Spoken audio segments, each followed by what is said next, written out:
Assalamualaikum warahmatullahi wabarakatuh, Pak Kaprodi. Waalaikumsalam warahmatullahi wabarakatuh. Gimana kabarnya sekarang? Alhamdulillah baik. Dengar-dengar ini Pak Kaprodi sebagai tim PMB atau ketua PMB yang sekarang ya? Memang 2025 ini ya. Jadi kebetulan dipercaya jadi ketua PMB untuk Universitas Gunung Rinjani. Jadi bukan hanya di prodinya, tapi di universitasnya. Berarti sekaligus ini di lingkup universitas sebagai tim ketua dari PMB ini sendiri. Benar, jadi sebelum kita lebih lanjut terkait PMB ini, gimana sih menurut Pak Kaprodi terkait kondisi pendidikan yang ada di Lombok Timur ini?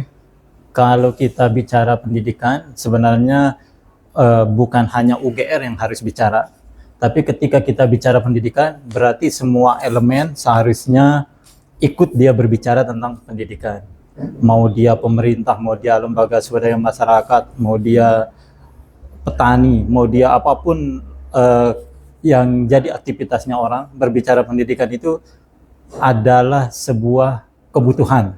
Karena ini gambarannya, tidak mungkin seorang orang tua menginginkan keturunannya sama dengan levelnya dia, atau bahkan kadang orang tua itu berharap anaknya lebih tinggi daripada apa yang mereka hadapi pada saat ini.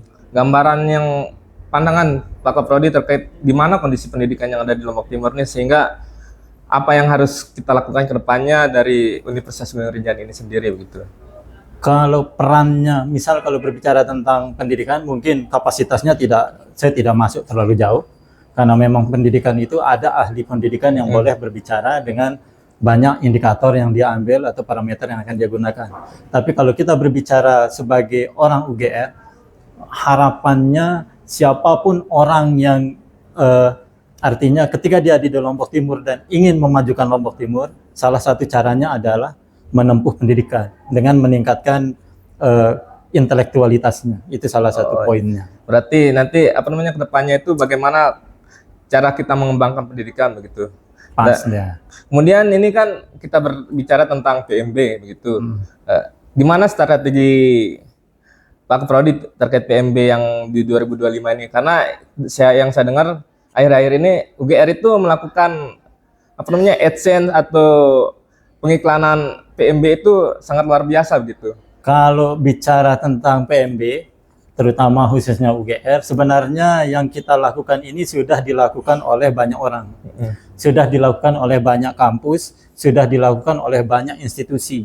Tapi yang kita ambil pada tahun 2025 ini, saya masih sangat melekat statementnya Pak Ali Bede. Dia mengatakan bahwa orang Lombok Timur itu harus berpendidikan. Ketika tidak mampu di sekolah di Mataram atau di luar Lombok, pilih Lombok Timur tempat sekolahnya. Dan salah satu yang ada di Lombok Timur ini adalah Universitas Gunung Rinjani. Kan begitu dia. Ini sangat menarik. Kenapa begitu harus Universitas Gunung Rinjani? Apakah ada faktor internal eksternal yang ada di Universitas Gunung Rinjani sendiri gitu? Apakah dari segi kualitas pendidikan, kemudian fasilitas, kemudian kondisi lingkungan sekitar, apakah itu juga sebagai faktor yang harus didapatkan begitu sebagai calon mahasiswa 2025 ini?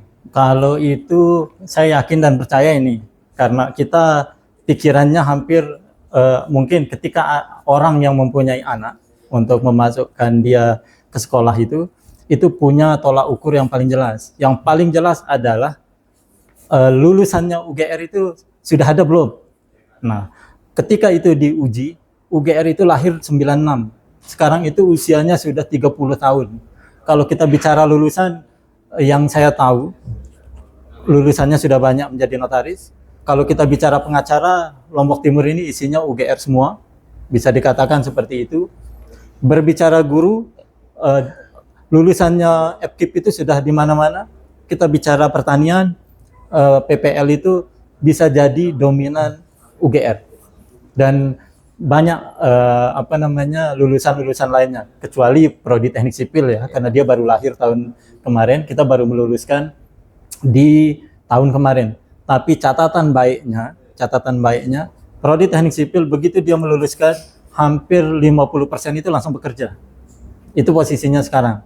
Artinya itu jadi gambaran kita. Di samping semua prodi yang lain itu kan sudah bekerja. Jadi saya yakin siapapun yang memilih UGR itu dia tidak membuat keputusan yang salah. Tapi begitu dia memutuskan memilih UGR, dia sudah mengambil salah satu langkah yang tepat. Karena kan kita sudah sepakat tagline-nya UGR itu kuliah murah, berkualitas, siap berkarir.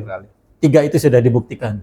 Nah, ini yang sangat menarik begitu Pak Kaprodi. Jadi kan teknik sipil ini baru meluluskan 1 angkatan begitu. Ya. Dan kemudian Pak Kaprodi juga bukan lulusan UGR. Kenapa bisa merekomendasikan begitu meskipun teknik sipil ini baru di UGR, tapi direkomendasikan begitu meskipun Bapak Kaprodi Teknik sipil bukan alumni UGR begitu kan?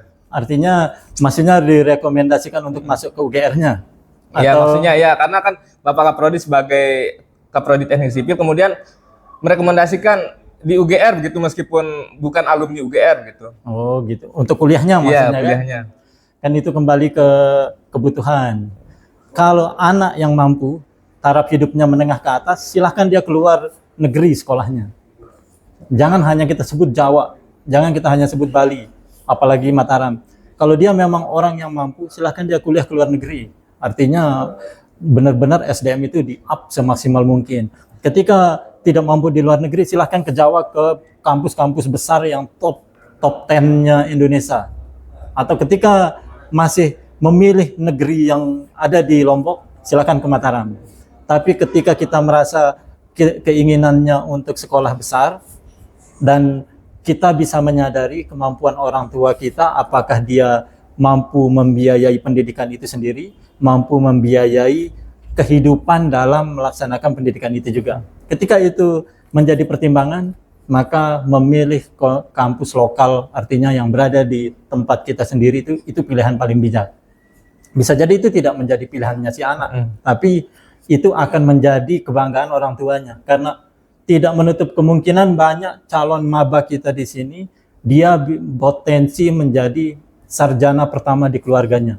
Dan itu bisa paling besar potensinya lahir dari UGR. Karena ada kata kuliah murah dibandingkan dengan semua universitas ya. Yes. Itu bisa dia. Jadi sangat menarik ya terkait UGR ini karena yang kita lihat, yang kita gali meskipun kampusnya kecil, tapi cuman alumninya itu tersebar di mana-mana gitu. Sampai-sampai Pak Kaprodi yang bukan alumni di sini merekomendasikan UGR itu sendiri di luar gitu. Memang harus begitu kalau kita sekarang ya. Jadi untuk para calon mahasiswa 2025 ini gimana kata-kata untuk motivasi begitu untuk kalau calon mahasiswa? Ini statement artinya bisa terkait dengan PMB ini. Kalau memang anak-anak ini punya IQ tinggi, artinya punya kecerdasan lebih, cari tempat terbaik. Lombok Timur itu butuh mereka dari tempat-tempat yang terbaik.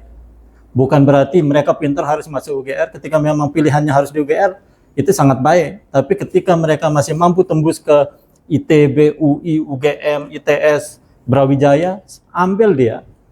Tapi ketika artinya terukur dengan banyak indikator, salah satunya ekonomi, ketika ekonominya tidak mensupport keluar dengan adanya beasiswa, UGR itu terbuka. Bahkan kan sekarang ketika dia sudah tes di luar, di semua negeri, anggap saja kita sebut UNRAM atau di UIN yang negeri di sini, dia sudah tesnya di sana dan ada nilainya, masuk UGR nilai itu bisa dipakai untuk masuk di UGR tanpa tes lagi. Nah, itu kan bisa kita pakai. Artinya mereka itu sudah teruji di situ, sudah ada nilainya, dan itu bisa digunakan di Universitas Gunung Rinjani. Jadi sangat dipermudah sekali ya masuk di Universitas Gunung Rinjani ini, karena jadi kesimpulannya hari ini yang tidak lolos di SNBP bisa langsung mendaftar di UGR gitu tanpa harus tes dengan jaminan nilai dari SNBP itu sendiri. Kita kata kuncinya ke value-nya. Anak Lombok Timur itu sebisa mungkin silahkan berkuliah. Artinya kemudahannya dengan banyak proses, tapi sebisa mungkin mereka berkuliah. Jadi ekonomi kita usahakan bukan batasan lagi. Kan begitu dia. Kesimpulan pada hari ini, jadi ekonomi tidak membatasi untuk berkuliah Oke. dan berpendidikan tinggi begitu. Itu yang kita bisa sepakati. Jadi Terima- bukan hanya tentang PMB-nya, bukan hanya tentang UGR-nya, bukan hanya tentang Lombok Timur berbicara tentang pendidikan, tapi kita berbicara bagaimana Lombok Timur ini berkembang mulai dari SDM yang dibentuk, yang akan dididik menjadi unggul, bagaimana semua elemen masyarakat berperan di sana. Bukan hanya kampus, semua harus ikut berperan kalau ingin mengembangkan Lombok Timur ya. Yes. Kita bukan bicara, kita tidak terlalu sempit, tapi kita bicaranya Lombok Timur. Lombok Timur itu akan bergerak bukan hanya satu elemen yang membuat dia jadi besar. Bukan hanya kampus yang akan melahirkan sarjana itu. Satu kuliah yang tidak ada di universitas, yaitu yang tidak ada dosennya di universitas mau dia S1 sampai S3, yaitu pengalaman. Tapi pengalaman itu akan dimulai dari kampus. Dia akan melangkah selanjutnya. Mungkin itu closing statement-nya. Oke, terima kasih Terkait Pak Kaprodi. Mungkin pendidikan. itu saja terkait gimana kondisi pendidikan, terus kondisi pendidikan yang ada di Lombok Timur, dan kemudian strategi PMB yang dilakukan oleh UGR itu sendiri. Itu saja kawan-kawan calon mahasiswa baru 2025 dari diskusi kita bersama Pak Kaprodi. Jadi kita tunggu kedatangannya di Universitas Gunung Rinjani begitu. Terima kasih Pak Kaprodi. Siap.